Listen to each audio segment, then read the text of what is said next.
রাত 10টা 31 মিনিটে কর্ণফুলি 11 ব্যাঘাত দিচ্ছে। রাত 11টা আছে পুবালি 5।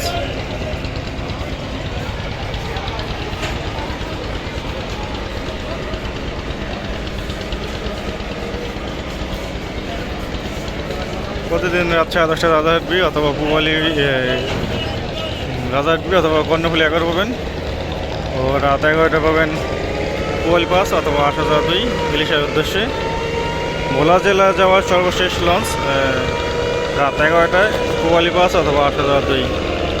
পুবালি 5 অথবা 8,002 আবার আগামী ছাড়ার পরের দিন সকাল 7টায় সেটা আসে। তো রাজারহাট বি কর্ণফুলি 11 মধ্যে রোটেশন চলে।